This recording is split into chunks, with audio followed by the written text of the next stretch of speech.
ఓం నమ శివాయ. విశ్వావసు నామ సంవత్సరం 3వ తారీఖు 3వ నెల 2026 సంవత్సరం మంగళవారం రోజున పాక్షిక గ్రస్తోదయ చంద్రగ్రహణం. దృక్సిద్ధాంత పంచాంగం ప్రకారం మార్చి 3న పాల్గొన పౌర్ణమి రోజు మంగళవారం పూర్వ పాల్గొని ఉపా నక్షత్రం నందు సింహరాశిలో గ్రస్తోదయ పాక్షిక చంద్రగ్రహణం ఏర్పడుతుంది. విశ్వాస నామ సంవత్సరంలో చివరిదైన ఈ గ్రహణం భారతదేశంలో సంభవిస్తుంది. అందువల్ల ఆ రోజు గ్రహణ నియమాలను పాటించాలి. ఆలయాలు మూసివేత, గ్రహణ పట్టుబిట్టు స్థానాలు, గ్రహణ శాంతులు వంటివి ఆచరించాల్సిన అవసరం ఉంది. మన దేశంలో చంద్రుడు ఉదయించేటప్పుడు గ్రహణం బిట్టు మాత్రమే కనపడుతుంది. అందువల్ల దీన్ని గ్రస్తోదయ చంద్రగ్రహణం అని శాస్త్రం చెబుతుంది. ఇది సంపూర్ణ గ్రహణం అయినప్పటికీ భారతదేశంలో సాయంత్రం 6:20 చంద్రోదయం అయిన తర్వాత 27 నిమిషాలు మాత్రమే కనిపిస్తుంది. అయినప్పటికీ గ్రహణ నియమాలు పాటించాలి. గ్రహణ ప్రారంభ సమయం మార్చి 3న మధ్యాహ్నం 3:21 చంద్రగ్రహణం భారతదేశపు తూర్పు ఈశాన్య ప్రాంతాల్లో ప్రారంభమవుతుంది. సింగపూర్, చైనా వంటి దేశాల్లో కొన్ని ప్రాంతాల్లోనూ ఈ గ్రహణం స్పష్టంగా ఆ సమయంలో కనిపిస్తుంది. గ్రహణ మధ్య కాలం సాయంత్రం 5:03.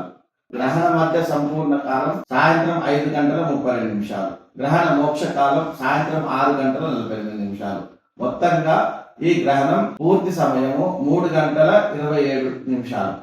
మన దేశంలో చంద్రోదయం అయ్యాక ఈ గ్రహణం అనేక ప్రాంతాల్లో 25 నుంచి 40 నిమిషాల మధ్య వరకు కూడా కనిపించవచ్చు. అందువల్ల గ్రహణ సమయంలో గ్రహణ విధులు, గ్రహణ శాంతులు, ఆలయాలను మూసివేయడం వంటివి ఆచరించాలి. సనాతన ధర్మాన్ని ఆచరించేవారు, గృహస్థ ఆశ్రమ నియమాలు పాటించేవారు మధ్యాహ్నం 12 గంటలలోపు భోజనాది కార్యక్రమాలు ముగించుకొని గ్రహణ సమయం పూర్తి అయ్యే వరకు ఎలాంటి ఆహారాన్ని స్వీకరించకుండా ఉండటం మంచిది. గ్రహణం సింహరాశిలో సంచరించడం వల్ల సింహరాశి వారు ఈ గ్రహణాన్ని చూడకుండా ఉండటం మంచిది. గ్రహణ ప్రభావం సింహరాశి, కుంభరాశి, కర్కాటక రాశి, మకర రాశి వారిపై చెడు ఫలితాలు ఇచ్చే విధంగా ఉంది. మిగిలిన రాశులు మధ్యస్థ అనుకూల ఫలితాలు ఉన్నాయి. చెడు ఫలితాలు ఉన్న రాశుల వారు గ్రహ శాంతులు జపాలను మరుసటి రోజు ఆచరించడం వల్ల గ్రహణ దోషాలను నుంచి బయటపడతారు. ఆచరించాల్సిన నియమాలు, పరిహారాలు: గ్రహణానికి ముందు పట్టు స్నానం, తల స్నానం చేసుకోవాలి. సబ్బులు, షాంపులు వంటివి వాడకూడదు.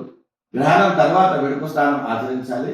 ముఖ్యంగా గర్భిణీ స్త్రీలు, అనారోగ్యంతో ఉన్నవారు గ్రహణాన్ని చూడకుండా ఉండడం మంచిది. గ్రహణ సమయాన్ని పుణ్యకాలం అని అంటారు. కాలంలో చేసే దానాలకు విశేష పుణ్యఫలం లభిస్తుంది. అయితే గ్రహణం తర్వాత రోజు కూడా దానాలు చేసుకోవచ్చు, జపాలు, దానాలు చేసుకోవచ్చు. ఆ సమయంలో చేసే జపము కానీ, తర్పణం కానీ, దానాలకు విశేష పుణ్యము లభిస్తుంది. గ్రహణ సమయంలో స్థాన సంకల్ప సహితంగా చేయాలని శాస్త్రం. గ్రహణ సమయంలో అందరూ కూడా దుర్గాదేవి, శివనామస్మరణ, నారాయణ ఉపాసన వంటివి విశేషమైన శక్తిని కలుగజేస్తుంది. ఉపనయనం అయిన వారు అంటే గాయత్రి ధరిస్తున్న వాళ్ళందరూ కూడా ఆ సమయంలో గాయత్రి మంత్రం జపించడం వల్ల విశేష ఫలితం లభిస్తుంది. చంద్రగ్రహణ సమయంలో వెండి, బియ్యం, గోదానం వంటివి విశేష పుణ్య ఫలితాలు ఇస్తాయి. గ్రహణం పూర్తయిన తర్వాత ఇంటిని, పూజా మందిరాన్ని, దేవతా విగ్రహాలను అంటే మీ ఇంట్లో ఉండే ఫోటోలు, విగ్రహాలు, చిత్రపటాలు ఏదైనా సరే అన్ని కూడా శుభ్రం చేసుకోవాలి.